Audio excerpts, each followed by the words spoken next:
In the previous two videos, we discussed classical and operant conditioning.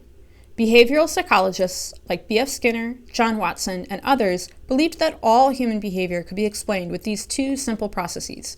These so-called radical behaviorists believed that there was no need to appeal to someone's thoughts, emotions, or motivation to explain their behavior. Rather, everything simply boiled down to conditioning.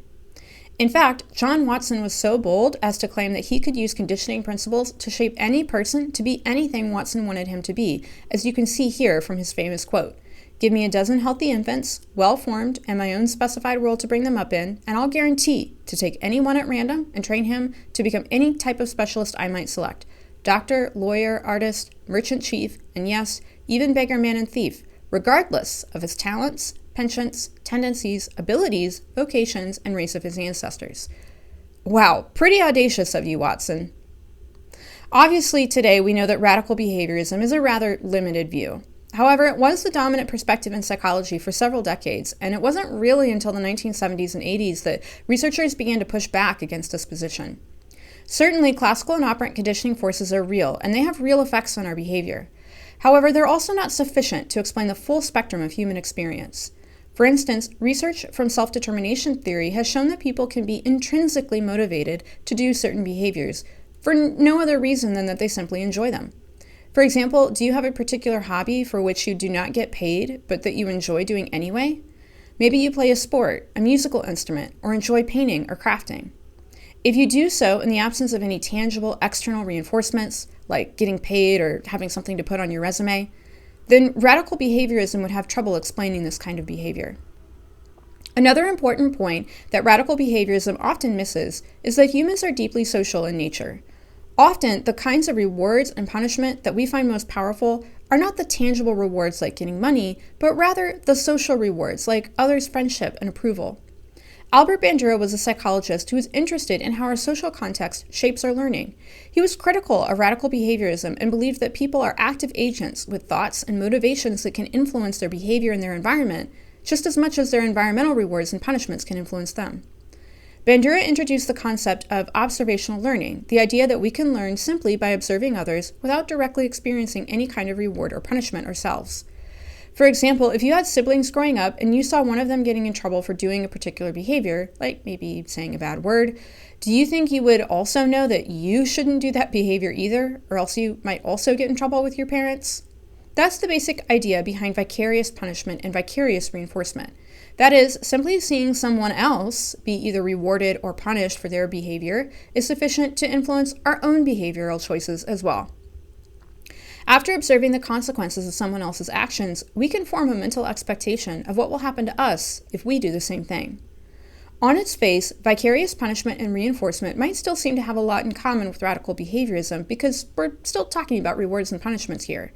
However, because the person, him or herself, is not directly experiencing these positive or negative consequences, we need to start introducing terms like mental expectations, which radical behaviorism would have had an issue with.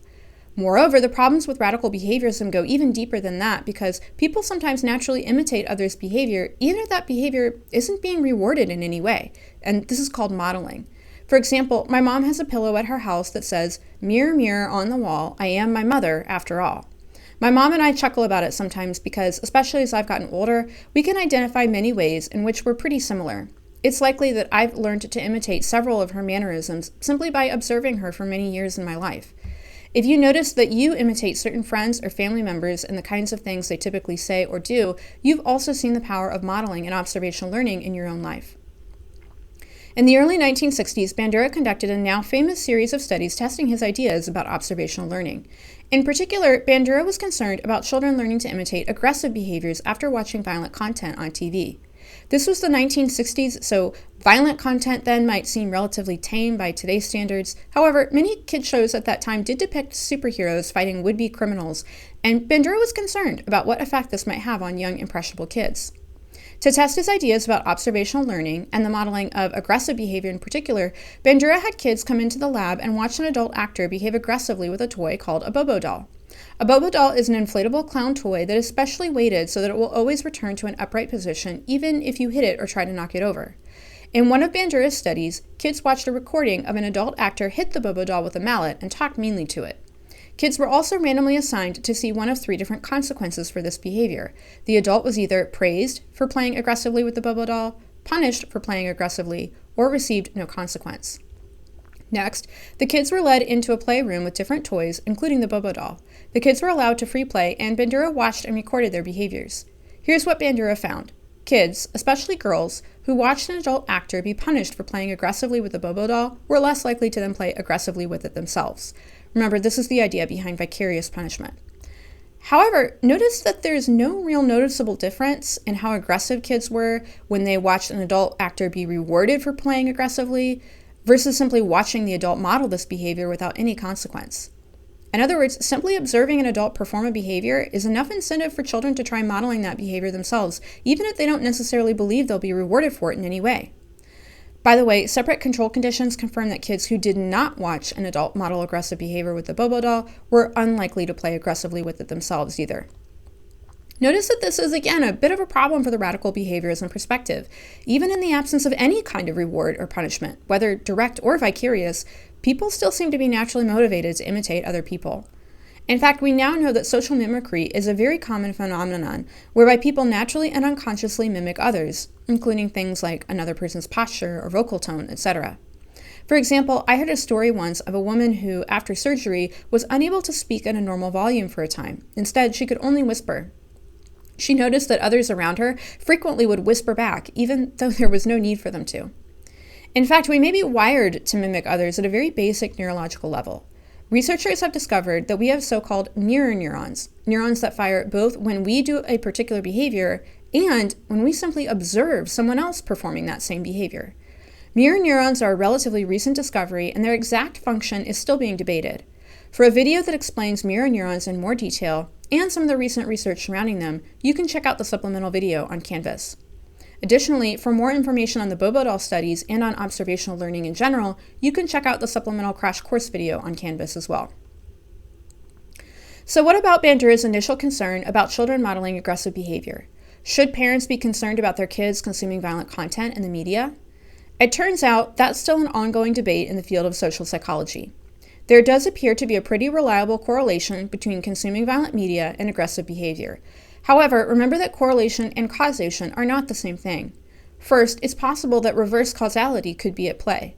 That is, although it certainly could be that consuming violent media increases aggressive behavior, it also could be that kids who are naturally more aggressive are also more attracted to playing more violent versus nonviolent kinds of games. Additionally, remember that when we have correlational data, there could also be potential confounds or alternative explanations for the association, in this case, for example, home environment. To study the causal link between violent media and aggression, researchers need to conduct experiments in controlled settings. Many of these kinds of experiments have been done, where, for example, participants play either a violent or a comparable but nonviolent video game, and then their aggression is measured. Although it might sound a little tricky to measure aggressive behavior ethically in the lab, and it definitely is, researchers have come up with some creative ways of doing so. For example, one paradigm involves asking participants to dole out hot sauce to another supposed participant who does not like spicy foods. If the participant doles out more hot sauce to someone who supposedly doesn't like spicy foods, then this is taken to be a measure of aggression. Overwhelmingly, the vast majority of these kinds of experimental studies have found that indeed playing a violent versus nonviolent game does increase aggressive thoughts, feelings, and behavior, as you can see in this graph from a review of the literature by Bushman and Anderson in 2002. However, other researchers, most notably Chris Ferguson, have criticized these studies on a few different grounds. First, Ferguson has argued that the effects on aggression found in the lab are relatively small and therefore not practically meaningful.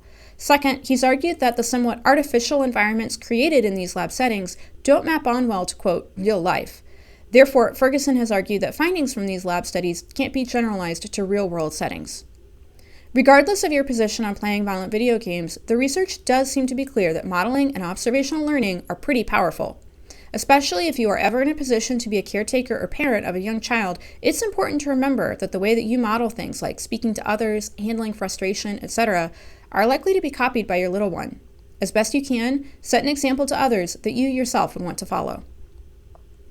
In this video, we covered observational learning. For the exam, you should be able to identify the problems and critiques of radical behaviorism, define observational learning and modeling, explain the basics of the Bobo doll studies and what they found, and discuss the potential applications of observational learning for violent media and aggression.